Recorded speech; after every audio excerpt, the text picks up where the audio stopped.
2022 বিশ্বকাপের সেমিফাইনালের rematch France versus Morocco দিয়ে শুরু হচ্ছে আপনার বিশ্বকাপের শেষ 8 বা কোয়ার্টার ফাইনালের যাত্রা। হয় কিলিয়ান এমবাপে অথবা আশরাফ হাকিমি দুজনের একজন থাকবেন বিশ্বকাপে টিকে। গত দুইবার বিশ্বকাপে একবার তারা চ্যাম্পিয়ন হয়েছে ফ্রান্স, আরেকবার তারা খেলেছে রানার্স আপ হয়ে শেষ করেছে। আর মরক্কো গতবারের বিশ্বকাপে তারা শেষ করেছে চতুর্থ হয়ে। আরেকটা সেমিফাইনাল তারা খেলতে চায়। মরক্কো কোচ অবশ্য বলছেন তারা পুরো টুর্নামেন্টটাই জিততে চান। আর দিদিয়ের দেশও তার শেষ বিশ্বকাপেটি ফ্রান্সের হয়ে। তিনি বলছেন তিনি আরও এই দলটাকে নিয়ে সামনের দিকে যেতে চান। এটা তার শেষ দিন হোক, শেষ ম্যাচ হোক, সেটা তিনি কোনোভাবেই চান না। এই ম্যাচটা সরাসরি আপনি দেখবেন টি স্পোর্টসে। এই ম্যাচের প্রিভিউতে আমাদের কথা বলার বহু কিছু আছে। রেফারিং ইস্যু আছে, আমাদের আছে আর্জেন্টিনা ফ্রান্সের বৈরিতা, আমাদের আছে মরক্কোর মিসিং ফুটবলার, আমাদের আছে Kylian Mbappe versus Ashraf Hakimi, আমাদের আছে ফ্রান্সের ট্যাকটিক্স, আমাদের কাছে আছে মরক্কোর ট্যাকটিক্স। আমি জানি না আসলে কোত্থেকে শুরু করা উচিত। নতুন সার্ফ এক্সেল এক্সপার্ট হোয়াইট, সাদা কাপড়কে করে 5 শেড পর্যন্ত সাদা। আসল হোয়াইট মানে এক্সপার্ট হোয়াইট। রেফারিং নিয়ে আসলে শুরুটা করা উচিত। দিদিয়ের দেশও যখন ম্যাচের আগে প্রি ম্যাচ প্রেস কনফারেন্সটা করছিলেন তখন তাকে বলা হয়েছিল আর্জেন্টিনা এবং ইজিপ্ট ম্যাচ নিয়ে যে এই রেফারিং ইস্যুতে প্রচুর আলাপ আলোচনা সমালোচনা সব কিছুই হচ্ছে। তখন তার কাছে যখন সেই প্রশ্নটা করা হলো, এই ম্যাচে তো সব রেফারিরা হচ্ছে আর্জেন্টাইন রেফারি, মানে ওই 5 জন ভিআর সহ হচ্ছে সব কিছু আপনার আর্জেন্টাইন রেফারিদের আন্ডারে থাকবে। যেই জিনিসটা হয়েছিল আর্জেন্টিনা যখন ইজিপ্টের এগেনস্টে খেলেছিল, সেই ম্যাচে ছিল পুরো একটা ফ্রেঞ্চ প্যানেল। তো তিনি বলেছেন লাস্ট ম্যাচে ওই ফ্রেঞ্চ প্যানেলের রেফারিরা যেভাবে দায়িত্ব পালন করেছেন, যে সুন্দরভাবে ম্যাচ পরিচালনা করেছেন, এই ম্যাচটাও ঠিক সেভাবেই পরিচালিত হবে তেমনটাই তিনি আশা করছেন। এবং তিনি স্পষ্ট জানিয়ে দিয়েছেন রেফারিরা কিন্তু আমাদের প্রতিপক্ষ নয়, আমাদের প্রতিপক্ষ হচ্ছে মরক্কো।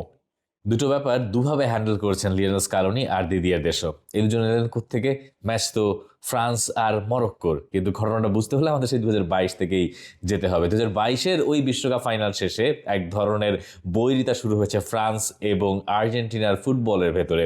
এবং এই কারণে আর্জেন্টিনা যখন ইজিপ্টের বিপক্ষে খেলতে নামলো তখন তাদের পুরো ফ্রেঞ্চ রেফারির প্যানেল দেখে লিওনেল স্কালোনিকে প্রশ্ন করা হয়েছিল এবং তখন তিনি বলেছিলেন যে এটা তার খুব মানে আর্জেন্টিনার পক্ষ থেকে খুব ভালো কিছু বলা হয় নাই, এবং যা বলা হয়েছে তাতে হয়তো রেফারির উপরে একটা চাপ প্রয়োগ থাকে, কথার প্যাচে একটা প্রভাব থাকে, সেই ব্যাপারটা আর্জেন্টিনা করে রেখেছিল।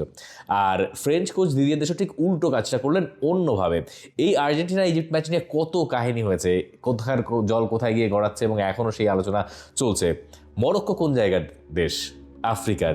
এবং আফ্রিকান সাংবাদিকরা আজ যখন দিদিয়ের দেশের প্রেস কনফারেন্সে এসে তারা শেষের দিকে দুটো প্রশ্ন করছেন, যে দুটোই দিদিয়ের দেশের জন্য কিছুটা মানে আপত্তিকর বিপত্তিকর হয়েছে। তিনি কিছুটা বিরক্ত বোধহয় হয়েছেন তাতে। প্রথম প্রশ্ন হচ্ছে এরকম এই রেফারিং ইস্যু নিয়ে, যে কেন আর্জেন্টাইন রেফারিং।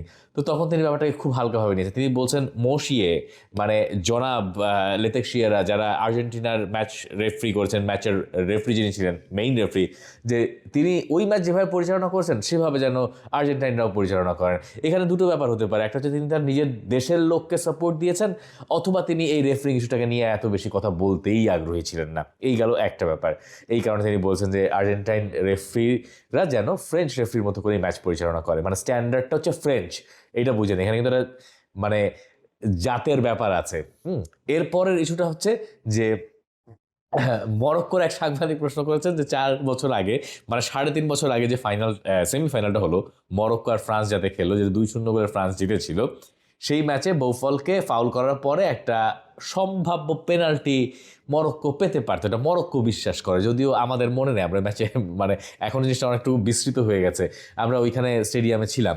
তো ওই ইস্যুতে তখন দিদিয়ের দেশও আসলে কোনো কি বলবেন তিনি আর বুঝতে পারেন। 3.5 বছর আগের একটা পেনাল্টি নিয়ে কেন এখন প্রশ্ন করা হচ্ছে। কিন্তু এখন এমন অবস্থা দাঁড়িয়েছে, বালোগানের ইস্যু, ইজিপ্ট আর আর্জেন্টিনা ম্যাচ, মানে যাই হোক নাই হোক না কেন অলক্ষ্যে এই ব্যাপারগুলো প্রেস কনফারেন্সে চলেই আসছে। দিন শেষে তো এটাও আপনার আসলো, অলিজাকে একটা ইয়েলো কার্ড রয়েছে। অলিজা যদি হচ্ছে আরও একটা ইয়েলো কার্ড দেখেন, তাহলে ফ্রান্স যদি সেমিফাইনালে থ্রু করে, অলিজা এবং হচ্ছে কোনে, এই দুজনের ক্ষেত্রে তারা সেমিফাইনালটা মিস করবে। তো ফ্রান্স হচ্ছে সেটাকে নিয়ে আপিল করেছিল, কিন্তু সেই আপিলটা কিন্তু গ্র্যান্ট হয়নি।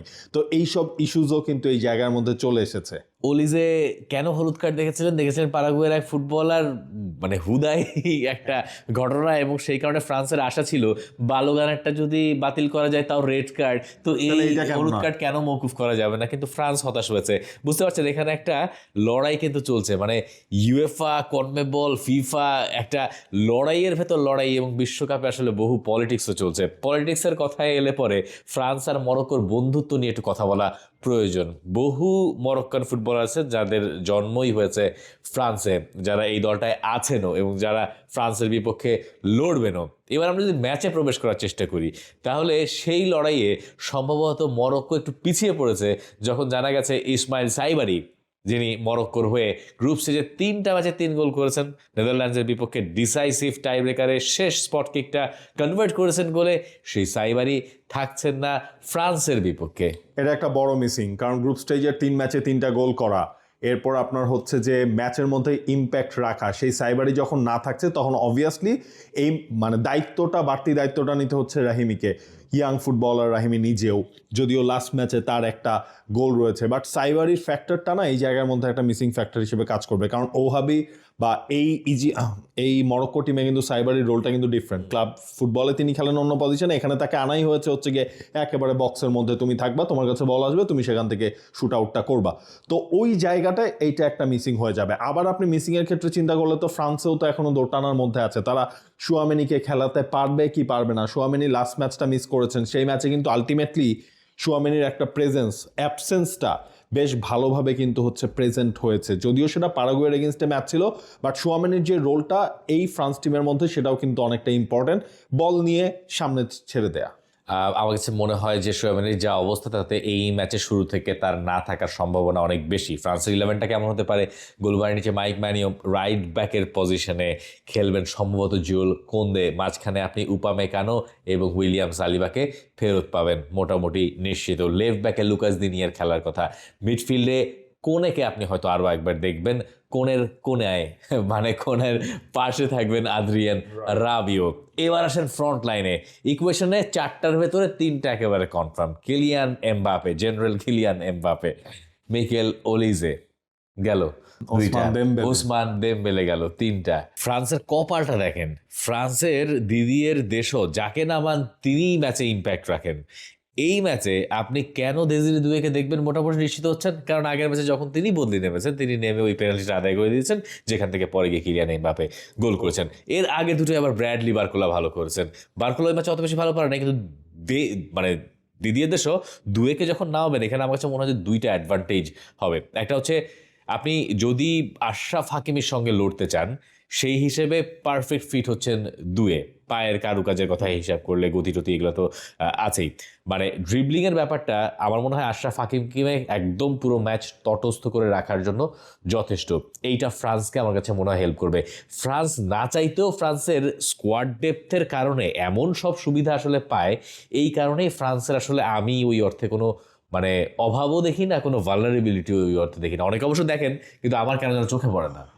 দুয়ে বার্কোলা দুজনের কাছ থেকেই হচ্ছে দিদিয়ের দেশও বা ফ্রান্স টিম গোল পাচ্ছে। বার্কোলার 2টা গোল রয়েছে, দুয়ের 1টা গোল রয়েছে। অলিজে গোল না পেলেও তার কাছ থেকে 5টা অ্যাসিস্ট পাওয়া গেছে।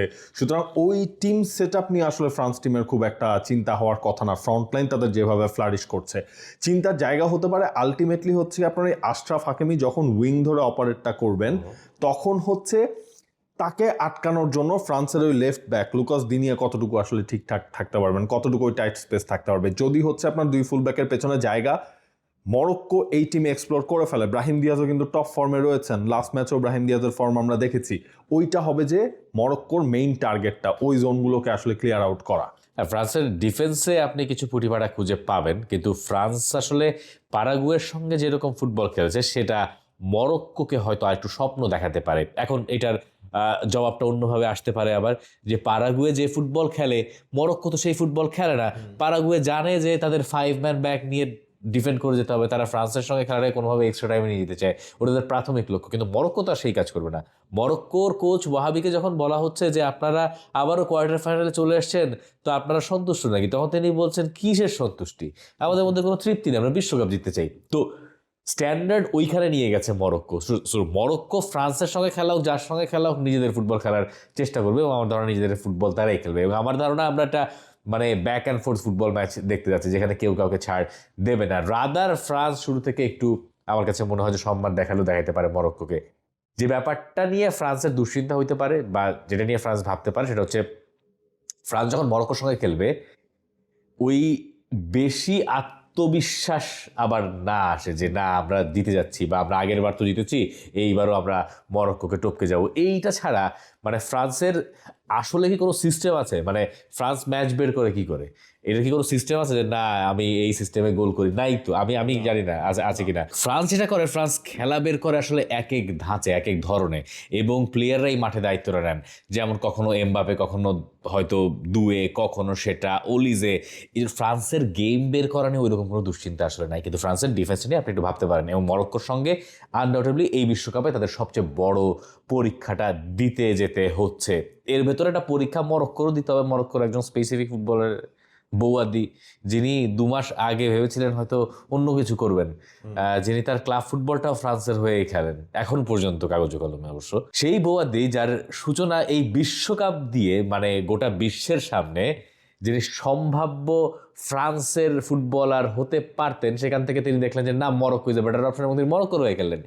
এই ম্যাচে আমরা বলছি যে শুয়েমিনি হয়তো থাকবেন না, এবং যদি কোনে আর রাবিওকে ডমিনেট করতে পারেন বোয়াদ্দি, তাহলে মরক্কোর জন্য আমার কাছে মানে মরক্কোর জেতার এই একটা স্পেসিফিক সুযোগ আমি দেখি। মরক্কোর মিডফিল্ডটা যথেষ্ট স্টেবল মনে হচ্ছে এই ওয়ার্ল্ড কাপ জুড়েই। ওনাহির কথাও আপনার হচ্ছে বলতে হবে, অ্যাটাকিং মিডফিল্ড পজিশন আসলে যিনি খেলবেন ওনাহি, তার নিচনে হচ্ছে আপনার এই যে পৌয়াদি তিনি থাকছেন, এবং এই দুজনের রোলটার উপর অনেক কিছু ডিপেন্ড করবে। যদি হচ্ছে কি আপনার বৌয়াদি মিডফিল্ডের ব্যাটেলগুলো জিততে পারে, মিডফিল্ড থেকে বলগুলো যদি রিলিজ করে দিতে পারে, আপনি চিন্তা করেন সেখানে ব্রাহিম দিয়াজ, ওনাহি তারা সেখানে রয়েছেন, সেখান থেকে তারা ফ্রান্সের ওই আনস্টেবলেই, আমি বলবো কিছু আনস্টেবল আসলে বললে এইভাবে বলাটা উচিত না, কিছুটা ধরেন দুর্বল ডিফেন্স লাইনের ওপর তারা ছড়িটা কিন্তু ঘোরাতে পারবে এই জায়গাটার মধ্যে। আলটিমেটলি মিডফিল্ড ব্যাটেলটায় আমার কাছে ফ্রান্সের থেকে মরক্কোকে আমি প্রেফারেন্স দিব। মরক্কোকে প্রেফারেন্স দিচ্ছে না। বোয়াদি যে কাজটা করেন যে লাইন ব্রেক করে চলে যান, এখন লাইন ব্রেক করে চলে যাওয়ার সেই সুযোগটা অনেক সময় ট্রানজিশনে হেল্প করতে পারে, এবং মরক্কো ওই ধরনের ফুটবলটাই খেলে। আর ওইখানে যেহেতু 4 জনের একটা মানে দুর্দান্ত অ্যাটাকিং সেট আপ আছে, সেখানে যদি ওই ব্যালেন্সটা ফ্রান্স না রাখতে পারে, সেটা মরক্কোর বিপক্ষে তাদের দুশ্চিন্তার কারণ হতে পারে। ফ্রান্সের জন্য আরেকটা দুশ্চিন্তার কারণ হতে পারে আফ্রিকান টিমে গেছে, তারা একটু ঢুকেছে, এবং আফ্রিকান টিমের সঙ্গে তারা বিশ্বকাপে জিতলেও মানে তাদেরকে ভালো ভোগান্তি পোহাতে হয়েছে। এইটা মরক্কোর জন্য আবার আরেকটা প্লাস পয়েন্ট। এবং আফ্রিকার একমাত্র দেশ হিসেবে এখন মরক্কো এবারে বিশ্বকাপে টিকে আছে। সো মরক্কো চাইবে ওই কাজটা করতে। আর মানে দিন শেষে আপনি ওহাবির ওই কথাটাকে ফোকাস করেন যে তারা এইখানে আসলেই সন্তুষ্ট না। মানে ফ্রান্সের এগেনস্টে ম্যাচের আগে যখন একজন কোচের কাছ থেকে এই ধরনের স্টেটমেন্ট আসে, তখন আপনার বলাই যায় যে এই মরক্কো হচ্ছে গিয়ে, মানে তিনি তো বলেছেন যে আমরা 2000% দিয়ে খেলবো এই ম্যাচ। মানে এক ওভার কনফিডেন্স, সেটা হচ্ছে গিয়ে একটা দলকে শুইয়ে দিতে পারে, অথবা হচ্ছে গিয়ে এটা ফ্রান্সকে হচ্ছে গিয়ে সেই ইঙ্গিতটা দিতে পারে যে we are not the same, মানে অন্য অপোনেন্টের মতো আমরা আসলে সেম না। আমরা একটা মজার লড়াইও দেখবো এর ভিতরে। একটা হচ্ছে কিলিয়ান এমবাপে, একটা হচ্ছে আশরাফ হাকিমি, দুই ক্লাবমেট, দুজনের বয়সী 27, দুজনের বন্ধুত্ব বেশ গাঢ়, এবং দুজন অনেকগুলো হোয়াটসঅ্যাপ গ্রুপে আছেন, একে অন্যকে হোয়াটসঅ্যাপে নিয়মিত মেসেজ পাঠান। যখন ফ্রান্স ক্যাপ্টেন কিলিয়ান এমবাপের দল পরের রাউন্ডে গেল, তখন কিলিয়ান এমবাপেকে এই প্রশ্নটা করা হয়েছে, তোমার জন্য তো মরক্কো, কি অবস্থা, কি মনে হয় আশরাফ হাকিমের সঙ্গে দেখা যাচ্ছে? তখন কিলিয়ান এমবাপে বলেছিলেন, আমি হয়তো গিয়ে দেখবো যে আমার ফোনে এরই মধ্যে মেসেজ চলে এসছে, আশরাফ হাকিমি মেসেজ দিয়ে রেখেছে। মানে ব্যাপারটা এরকম যে আমি আর আপনি অপোনেন্ট হয়ে খেললে যা দাঁড়াবে আর কি, হ্যাঁ, এইরকম একটা ব্যাপার। মানে এই ব্যাটেলটা কি আমরা বলছি যে দুয়ে হাকিমি, কিন্তু দিন শেষে শিরোনাম তো Ashraf Hakimi versus Kylian Mbappe. এই ম্যাচের ব্র্যান্ড বা পোস্টার যদি আপনি বানান, বা কালকে হয়তো আমরা অনেক পোস্টার দেখবো, হ্যাঁ, সেখানে হচ্ছে আমরা দেখতে পারবো এই দুজনের ফেস দিয়ে কিন্তু আলটিমেটলি বানানো হচ্ছে। কারণ এই মরক্কো টিমেরও সবচেয়ে বড় তারকা তিনি।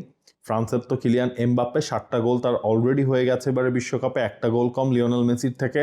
বাট দিন শেষে হচ্ছে আশরাফ হাকিমিকে আরও একটা টেনশন কিন্তু তার মাথায় রাখতে হচ্ছে।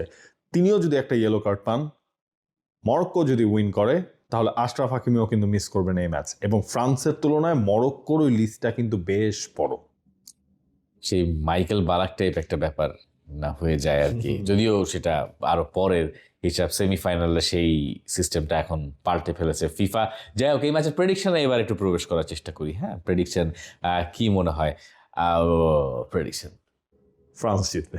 কেন ফ্রান্স জিতবে? ফ্রান্সের যে অ্যাটাকিং লাইন আপ আছে সেটা দিয়ে ফ্রান্স জিতবে। মরক্কো খুব টাইট একটা ফাইট দিবে, বাট তারপর হচ্ছে ফ্রান্স জিতে যাবে। আমার মনে হয় আমরা আসলে টান একটা ফুটবল ম্যাচ দেখবো। এটা 120 মিনিট যেতেই পারে। আমার কাছে মনে হয় ফ্রান্স শেষমেশ এজ তাদের, ফ্রান্স হয়তো মরক্কোকে বাদ করে দিয়ে পরের রাউন্ডে যাবে বলে আমার কাছে মনে হয়। আপনার অন্য কিছু মনে হতে পারে, কমেন্ট সেকশনে আমাকে জানাতে পারেন।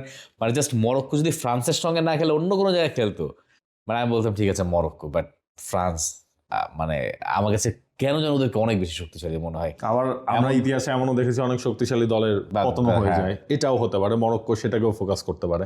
দেখা যাক আসলে নতুন শক্তির উত্থান ঘটে কিনা। তবে এটুকু আমি বিশ্বাস করি, মরক্কো যদি এই ম্যাচ জিতে যায় তাদের পক্ষে বিশ্বকাপও তাহলে সম্ভবত জেতা সম্ভব। For more updates, subscribe to our YouTube channel and click on the bell icon. Follow us on Facebook and Instagram. Download T-Sports app to enjoy exciting games and highlights. Visit tsports.com.